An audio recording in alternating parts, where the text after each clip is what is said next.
minutes. Well, joining us now is Congressman Eric Swalwell. He's a Democrat on the House Intelligence Committee, which is also investigating the Trump administration's ties to Russia. Congressman, you listened to those hearings this morning. Did you learn anything more about whether there was either something nefarious in the Trump campaign's dealings with Russia or in whether the president tried to obstruct justice and get the investigations repealed in some way? What Americans hoped to get out of that hearing, they did not receive, which was a straight answer to a simple question, which was, did the president ask those individuals to interfere or to involve themselves in the Russian investigation? And now we're just left with more questions that perplex us as to what the president was up to and what those two heard. OK, Jim Comey's testimony, his statement is being released. I'm sure you've seen it. In it, he's going to say that actually the president did ask him to let the investigation into Michael Flynn go. But there's a problem here, isn't it? Because Jim Comey didn't then go back and tell anybody, well, the president's trying to obstruct justice. So a lot of people might say, is this really the full story? Jim Comey was in quite a pickle. It sounds like in his memo, feared that the attorney general, who would later go on to recuse himself, had a loyalty to the president and had been wrapped up in the Russia issue himself, and that there was really no one at that time below him that Jim Comey could go to. And so Jim Comey thankfully memorialized these interactions and saved them so his team could process them as they conducted the investigation into Russia. But, he inappropriately asked for Jim Comey's loyalty. The president obsessively hounded Jim Comey to make the case against his friend Michael Flynn go away, and then followed up twice to ask that Jim Comey lift the cloud that was hanging over his presidency. This crosses all lines in our country.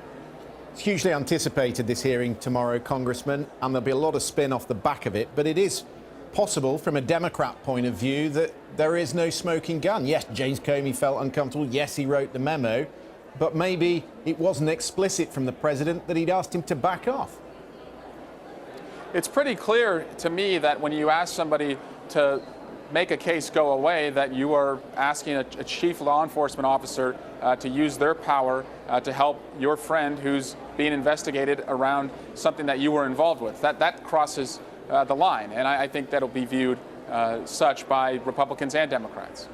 And what do you think went on today? Because I was saying to Cathy, Senator McCain was pointing to the Washington Post, which he had before him. There was lots of detail in there about Dan Coates and the meeting he'd had with the president, the director of national intelligence, and yet he says nothing. Why did he feel he couldn't say anything? What do you think was going on? He certainly was not legally barred from saying anything, and so I can't go into his mind. I think it would have been helpful considering the stakes right now. It's our democracy that was attacked. It's the president's campaign that's being investigated. If he had heard something, he should have said something, and certainly said more than those are private conversations I can't reveal. OK, Congressman, are Democrats just too anxious here to pin something on the president that may just not be there? There is no evidence that Mr. Trump colluded with the Russians to try and get the American election turned his direction. There just isn't the evidence there. There's a case to be made, isn't there, that Democrats just keep flogging on about it for their own political gain? We shouldn't go any farther than the facts take us, and it's too early to draw any conclusions. We know Russia interfered in our elections. We know that they have followed up and are seeking to do that with our allies, but we want to understand whether any U.S. persons were involved, and if they were, make sure they're held accountable. But it would be irresponsible at this point to draw any conclusions about people on the Trump campaign and what happened with Russia. Right. OK, Eric Swalwell, thank you very much for joining us.